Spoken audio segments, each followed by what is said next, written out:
శుభమస్తు. శ్రీరామ జయం. ఓం గం గణపతయే నమః. గణానాం త్వా గణపతిగం భవామహే కవిం కవీనాముపమశ్రవస్తమం జ్యేష్ఠరాజం బ్రహ్మణాం బ్రహ్మణస్పత ఆన శృణవన్నోతిభిः సీద సాదనం. మహాగణపతయే నమః. ఓం గ్లౌం గం గణపతయే నమః. సంకటహర చతుర్థి వ్రతం ఇది ఈనాటి విశేషం. ప్రతి నెలలో కూడా పౌర్ణిమ వెళ్ళిన అనంతరం వచ్చేటటువంటి తదియతో కూడిన చవితి సంకటహర చతుర్థి వ్రతానికి ప్రత్యేకం. అయితే ప్రతి నెల ఒక ప్రత్యేకం కాగా అధిక మాసం ప్రత్యేకం. ఇది మరింత విశేషం. అరుదుగా లభించేటటువంటి అదృష్టం అధిక మాస సంకటహర చతుర్థి వ్రతం.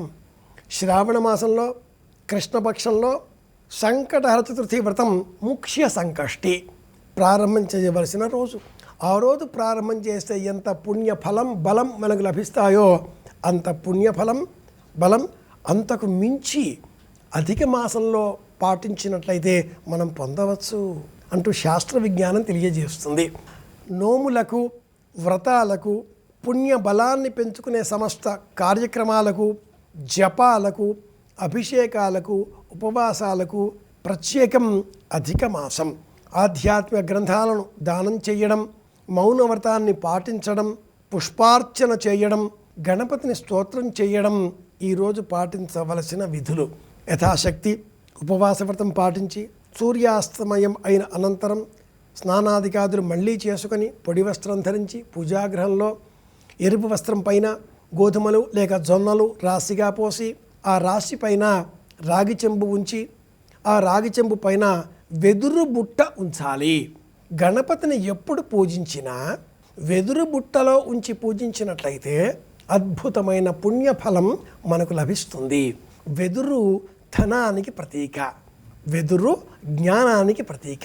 గమనించినట్లయితే ప్రాచీన కాలంలో ఋషి సంప్రదాయంలో ఋష్యాశ్రమాలు మునియాశ్రమాలు అన్నీ కూడా వెదురు దర్భ గరిక వీటితో నిర్మితమై ఉండేవి. వృత్తాకారంగా ఉండేవి, పిరమిడ్ ఆకారంలో ఉండేవి.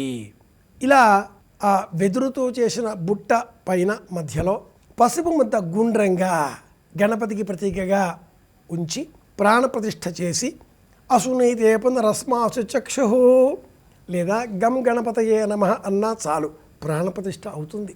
గం మహాప్రాణం, బీజాక్షరం.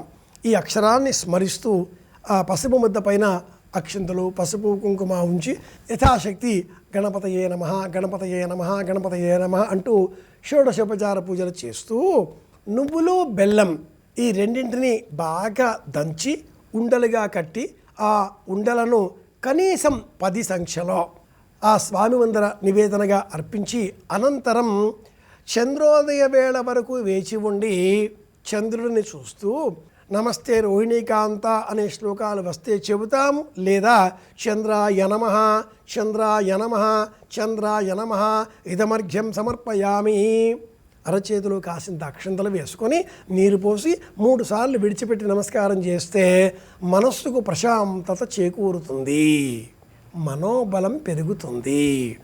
మనోవై ప్రాజాపత్యం మనసా మావిషాః. మనస్సే సమస్తాన్ని సృష్టిస్తుంది.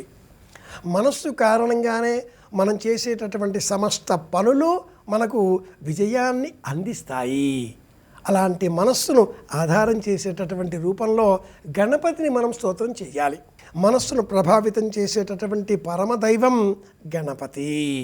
అలాంటి గణపతిని సంకటహర చతుర్థి వ్రతం అనే వ్రతం పేరిట ఇలా మనం చవితి రోజు పూజించి మరుసటి నాడు అంటే రేపు ఉదయం పునఃపూజ చేసి యథాశక్తి పంచభక్ష్య పరమాన్నాలు గణపతికి ప్రీతికరమైనవి మట్టుకు పాయసం, ఉప్పు, పులుపు, తీపి, కారం ఈ రుచులలో గణపతికి ఉప్పు, నూనె, కారం ఇవి లేని పదార్థాలు నివేదనగా అర్పించాలి. పాయసం, చప్పడి పప్పు ఇలాంటివి నివేదనగా అర్పించి అనంతరం యథాశక్తి మనం స్వేచ్ఛగా భుజించవచ్చు. ఇది సంకటహర గణపతి చేసే విధానం. తెలుసుకున్నాం కనుక పాటిద్దాం. అందరి క్షేమాన్ని కోరుదాం. మళ్ళీ కలుసుకుందాం. శ్రీరామ జయం. శుభమస్తు.